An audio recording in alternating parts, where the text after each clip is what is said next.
Hi, I'm Guy. I'm 67 years old. I've been building models my whole life. My kit was built out of wood. This kit was the Sterling 1/192nd scale USS Missouri. This I built in 1973. So this is 45 years ago already. You'll see she actually took a hit in this exchange with the Prince of Wales, where she took a hit in the bow. And there it is. You see with the splash coming up off the bow. It was a 14-inch shell that hit the Bismarck right at that spot, but it didn't explode. It passed through the ship, but it caused damage to the forecastle of the Bismarck. And inside the ship, you'll see the planes in the hangar. The Hornet actually had to store all her regular aircraft in the hangar deck to allow the B-25s to take off. You'll see various activity on the deck with many men around the planes getting them ready to go. Very pivotal day in World War II history. This depicts the actual signing of the surrender on September 2nd, 1945 in Tokyo Bay. If you look closely, you'll see General MacArthur with the Japanese delegation there waiting to sign the surrender. It's the Tamiya model that I did a lot of extra customizing on. Did a lot of research with photographs as to make it as realistic as possible. This again, 1/350th scale. As we get later on into the video, you'll see a similar model. Not many people know about this ship.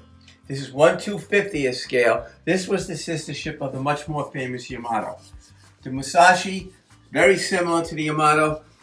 Between this and the Yamato, they were the two biggest battleships ever built in history. It weighed about 69,000 tons. The ship was sunk in the Battle of Lady Gulf. And I looked at it and I said, I gotta have it. I gotta have it.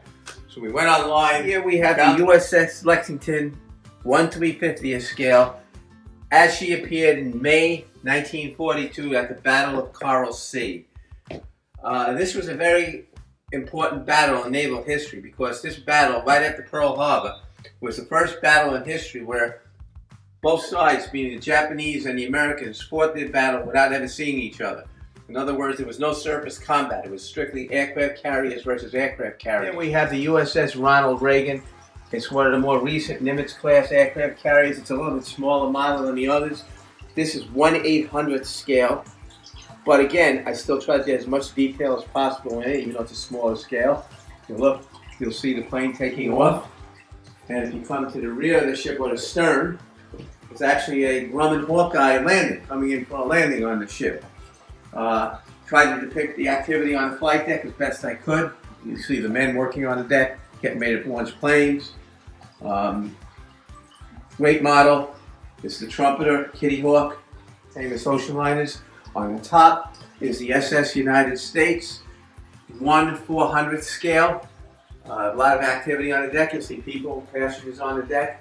One of the most beautiful ships ever built, and of course the fastest ocean liner ever built.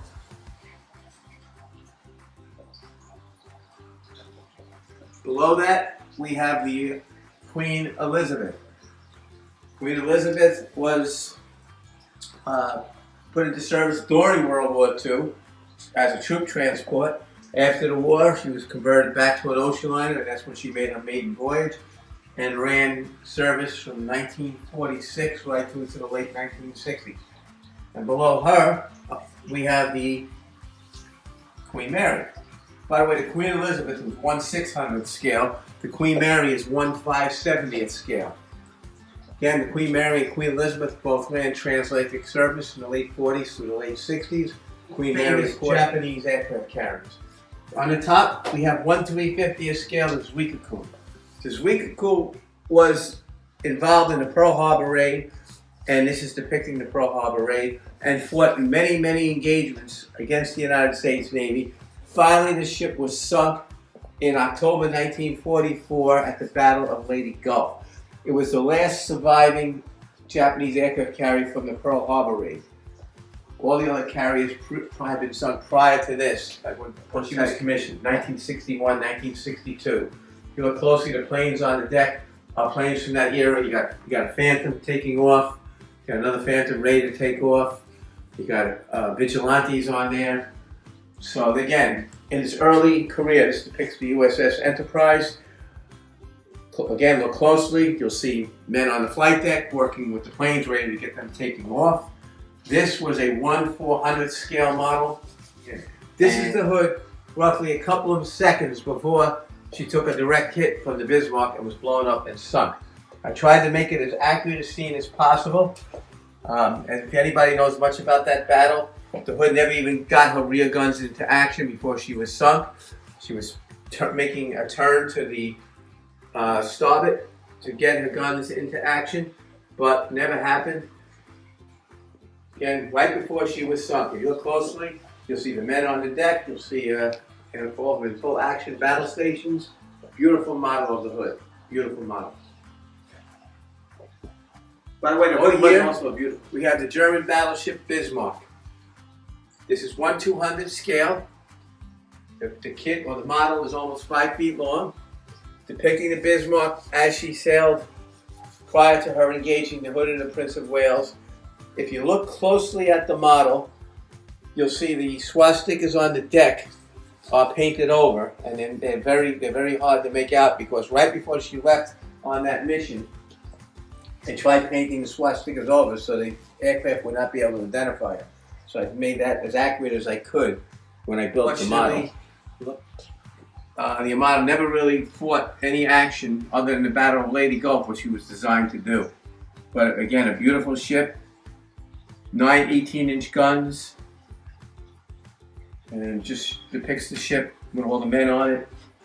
Well, here it is, chaos. This is my work area. This is actually where I build these things, okay? And you see there's parts all over the place, paints all over the place. This actually is the Constellation, which is the one I'm building right now. These are my paint scheme. All parts all over here, glue. So, it looks like chaos, and it is to an extent, but I know where everything is. And this is all those creations that you see originate in here. This is it. This is my collection. 45 years. Well, actually, the kits you just saw, all these models except for the first one, which was built in 1973, all were built from 2003 on. Any model I had prior to that, which I built quite a few, I sold them all in 1999. There was about another 30 or 40 of them. How much longer am I going to build? I don't know. After I build each one, I say that's the last one. I'm going to give it up because my eyesight's starting to go. But you know what? I keep going. And my friend here in Atlantis Hobby keeps talking me into it and says, "Guy, you got to buy another kit. I'll get you another kit." So he keeps buying me, or I keep buying kits from him, and who knows? I enjoy it. Thank you for watching. Hope you enjoyed the video, and hey, I hope to keep building it. If I do, I'll put more of them up online someday for you to see.